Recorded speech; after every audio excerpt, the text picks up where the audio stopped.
मैं अनिल कुमार झा आपका स्वागत करता हूं अपने YouTube चैनल पे।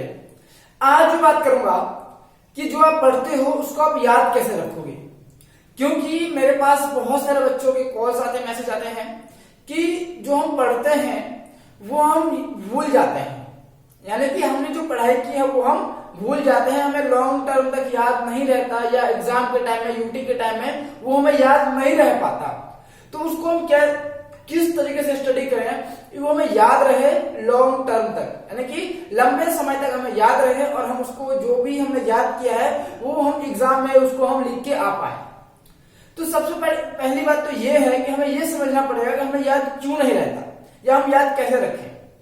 तो उससे पहले मैं आपको थोड़ा सा माइंड के बारे में बताता हूं। जो भी आप लर्न करते हो याद इसलिए नहीं रहता बिकॉज कि आपका माइंड उस टाइम में डिफरेंट चीजों के बारे में सोच रहा होता है, यानी कि आपका कहने का मतलब ये हुआ कि आपका कंसंट्रेशन आपके स्टडी पे ना हो करके और बाकी चीजों पे आपका कंसंट्रेशन होता है, इसीलिए आप याद नहीं रख पाते हो। ठीक है, आप फिजिकली तो प्रेजेंट हो लेकिन माइंड से आप वहां पे प्रेजेंट नहीं हो, आपका कंसंट्रेशन वहां पे नहीं है। तो इसको ठीक करने के लिए मैं आपको एक बात बताना चाहता हूं। जो हम काम करते हैं दो तरह से काम करते हैं।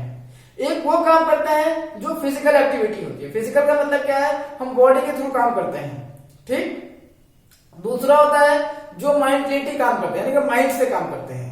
तो इन दोनों में डिफरेंस ये है कि जो हम माइंड से काम करते हैं उसमें ज्यादा एनर्जी कंज्यूम होती है as compare to physical activity, यानी कि फिजिकल जो काम करते हैं उससे कहीं ज्यादा एनर्जी कंज्यूम करता है हमारा माइंड, यानी कि माइंड का जितना यूज लोगे, इससे जितना काम लोगे फिर उतना ही ज्यादा एनर्जी कंज्यूम करेगा as compare to physical activity body के कंपैरिजन में। ठीक, तो सबसे पहले आपको माइंड को प्रिपेयर करना पड़ेगा। और माइंड को प्रिपेयर करने के क्या तरीके हैं कि अगर आप चाहते हो कि माइंड आपका सही तरीके से वर्क करे, फंक्शन करे, या आपका माइंड बहुत अच्छे से वर्क करे, तो उसके लिए सबसे पहली बात क्या है कि आपको माइंड को जो उसके रिक्वायरमेंट्स है उसको फुलफिल करना पड़ेगा। तो माइंड का रिक्वायरमेंट्स क्या है, माइंड का वही रिक्वायरमेंट है सही तरीके से वो काम करे। उसके लिए क्या चाहिए, उसको सफिशिएंट अमाउंट में एनर्जी चाहिए। ठीक, एनर्जी के लिए आप खाना खाते ही हैं, उसके अलावा क्या चाहिए, उसको ऑक्सीजन चाहिए और वाटर चाहिए। यानी कि माइंड को अगर सही तरीके से आपने ऑक्सीजन और वाटर सही तरीके से दे दिया तो इसका जो फंक्शन है वो सही तरीके से प्रॉपर होना शुरू हो जाएगा। और ये फंक्शन अगर सही तरीके से करता है तो इससे होगा क्या कि आप जो भी काम करेंगे उसमें कंसंट्रेशन लगेगा और आपको वो चीज अच्छे तरीके से लर्न होगा। तो अब होगा कैसे कि जो भी आप कोई भी कॉम्प्लिकेटेड वर्क करने के लिए बैठते हैं, कोई भी कॉम्प्लिकेटेड वर्क करने के लिए बैठते हैं और अगर आप चाहते हैं कि वहां पे कंसंट्रेशन आपका 100% हो तो क्या करो, सबसे पहली बात तो यह है कि आप वो काम करने से पहले आप 1 या 2 ग्लास पानी पी लीजिए। ध्यान रहे 1 या 2 ग्लास पानी पीजिए। उसके बाद क्या करना है कि 5 मिनट्स तक आईज क्लोज कीजिए और सिर्फ उसके बारे में सोचो। आपने सांस लिया, आपने सांस छोड़ा, आपने सांस लिया, आपने सांस छोड़ा, आपने सांस लिया, आपने सांस छोड़ा। इससे होगा क्या कि आपका जो माइंड है वो एक तरीके से कंसंट्रेट हो जाएगा।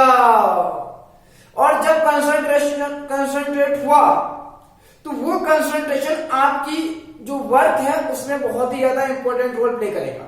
ठीक, और उस वर्क को आप बहुत अच्छे से कंप्लीट कर पाओगे, फिनिश अप कर पाओगे। और वहां पे आपकी प्रोडक्टिविटी है या लर्निंग पावर है, जो आप पढ़ाई करते हो या कोई भी कॉम्प्लिकेटेड वर्क करते हो, वो आपको बहुत स्मूथली हो जाएगा। ठीक है, तो इसको एक आप हैबिट बना लीजिए जिससे कि आप कोई भी काम कंप्लीट करोगे तो आपका 100% एफिशिएंसी के साथ वर्क होगा। दूसरी चीज, जैसे ही आप सो के उठते हो तो उस टाइम आप क्या करते हो, ब्रश करते हो। उठते ही आप क्या करते हो, फ्रेश होकर ब्रश करते हो, वो एक हैबिट है। सेम इसको भी एक हैबिट बना लीजिए। अगर कोई कॉम्प्लिकेटेड काम करने के लिए जाते हैं तो आप 5 मिनट्स 2 मिनट्स आप ये रूल्स अपना के देख लीजिए, अप्लाई करके देख लीजिए। डेफिनेटली कहता हूं कि इसका जो रिजल्ट होगा बहुत ही बढ़िया होगा, बहुत ही बेस्ट होगा। बिकॉज की